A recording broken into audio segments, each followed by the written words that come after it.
الله أكبر.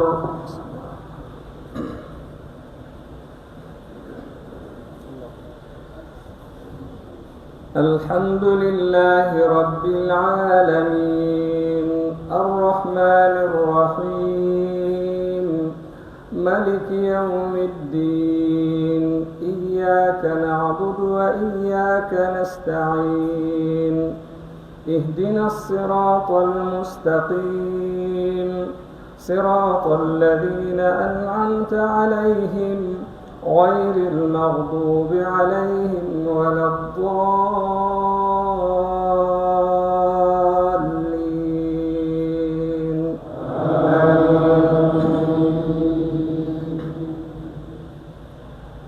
للرجال نصيب مما ترك الوالدان والأقربون وللنساء نصيب مما ترك الوالدان والأقربون مما قل منه أو كثر نصيبا مفروضا.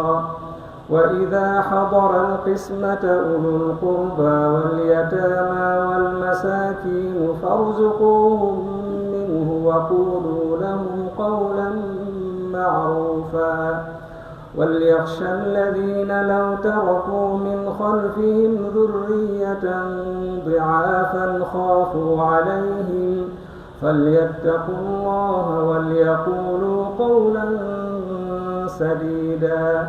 إن الذين يأكلون أموال اليتامى ظلما إنما يأكلون في بطونهم نارا وسيصلون سعيرا.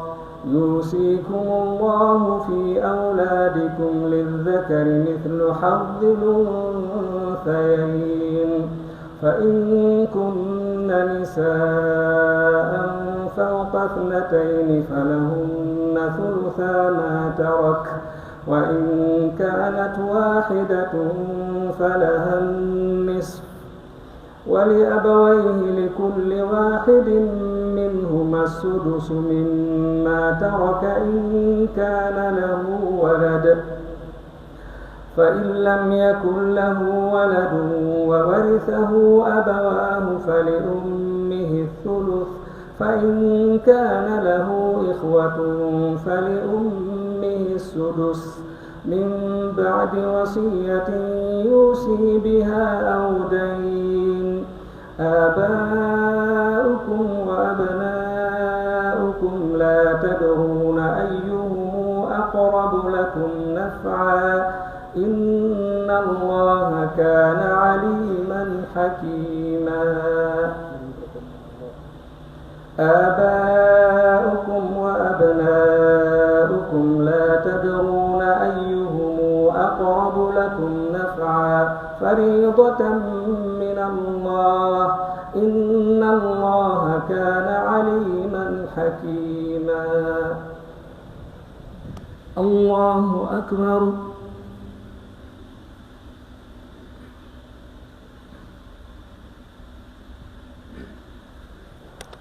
سمع الله لمن حمده.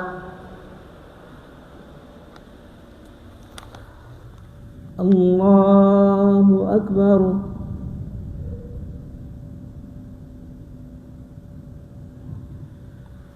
الله أكبر.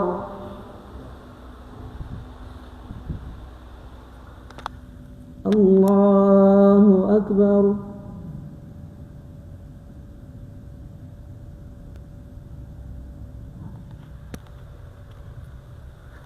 الله أكبر. الحمد لله رب العالمين الرحمن الرحيم ملك يوم الدين إياك نعبد وإياك نستعين اهدنا الصراط المستقيم صراط الذين أنعمت عليهم غير المغضوب عليهم ولا الضالين.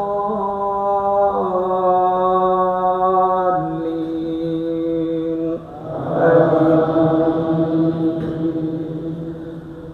ولكم نصف ما ترك أزواجكم إن لم يكن لهن ولد، فإن كان لهن ولد فلكم الربع مما تركن من بعد وصية يوصين بها أو دين، ولهن الربع مما تركتم إن لم يكن لكم ولد، فإن كان لكم ولد فلهن الثمن مما تركتم من بعد وصية توصون بها أو دين. وإن كان رجل يورث كلالة أو امرأة وله أخ أو أخت فلكل واحد منهما السدس، فإن كانوا أكثر من ذلك فهم شركاء في الثلث من بعد وصية يوصي بها أو دين غير مضار، وصية من الله والله عليم حليم.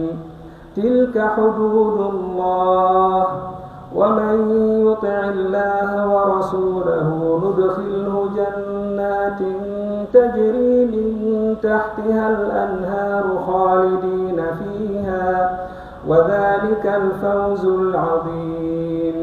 ومن يعص الله ورسوله ويتعد حدوده ندخله نارا خالدا فيها وله عذاب مهين.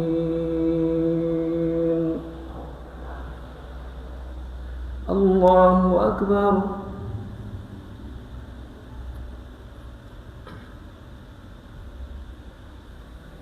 سمع الله لمن حمده. الله أكبر.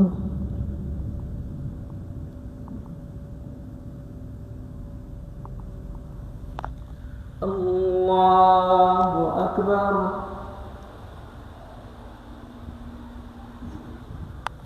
الله أكبر.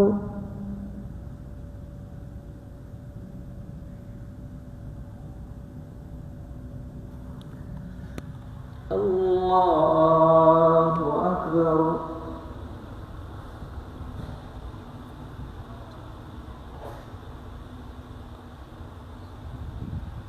السلام.